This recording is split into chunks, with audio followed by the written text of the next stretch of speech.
शिर्डी येथे नानक साई फाउंडेशनतर्फे आयोजित भव्य साई संमेलनात भद्रावती येथील पत्रकार अतुल कोल्हे यांना नानक साई अवॉर्ड 2026 प्रदान करून सन्मानित करण्यात आले। पत्रकारिता क्षेत्रातील उत्कृष्ट कार्य व सामाजिक योगदानाची दखल घेत अतुल कोल्हे यांची या पुरस्कारासाठी निवड करण्यात आली होती। सामाजिक कार्यकर्ता तृप्ती देसाई यांच्या हस्ते त्यांना हा पुरस्कार प्रदान करण्यात आला।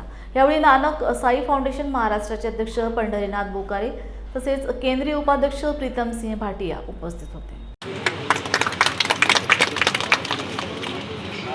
या भावनेतून तुम्ही सगळे आलात। दरवर्षी इथं तुम्ही येत असता आणि स्वतः सीओ साहेब आलेत म्हटल्यावर तुम्ही सगळा ट्रस्ट आल्यासारखा आहे, साईबाबांचा आशीर्वाद मिळाल्यासारखा आहे आणि सीओ साहेब जे आहेत ते खूप चांगलं काम ट्रस्टच्या माध्यमातून करतात। इथं अगदी कुणी छोटं येऊ मोठं येऊ कुठलाही भेदभाव न करता ते चांगल्या पद्धतीने काम करत असतात आणि म्हणूनच आपण बघितलं असेल की साईबाबांची महती आपल्या राज्यात देशात नाही तर परदेशातून सुद्धा नागरिक जे आहे ते दर्शनाला येत असतात।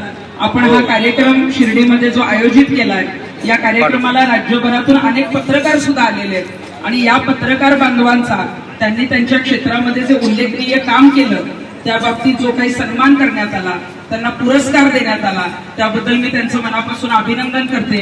बोकारे सरांना हेही सांगते की आम्ही जे काम करतोय त्या कामाची शाबासकी तुम्ही आज आम्हाला दिली आणि ती शाबासकी दिल्यामुळं आता काम करण्याची जबाबदारी अजून वाढली तुमच्या या पुरस्कारामुळे। हे काम प्रामाणिकपणे सुरू राहील। मला नांदेडकरांचा, लातूरकरांचा, मराठवाड्यातून जो पाठिंबा मिळतो तो फार मोठ्या प्रमाणावर आहे। म्हणजे सीओ साहेब मी जेव्हा मराठवाड्यात जाते तेव्हा सगळ्यात जास्त स्वागत, सगळ्यात जास्त सत्कार, सगळ्यात जास्त आपुलकी आणि सगळ्यात जास्त प्रेम देणारी लोक कुठं असतील तर ती मराठवाड्यात आहे। आणि म्हणून बोकारे सरांनी मगाशी जसं सांगितलं की तृप्ती देसाईंना काही जण बघायला आली आहेत किंवा काही, मी जेव्हा तिकडे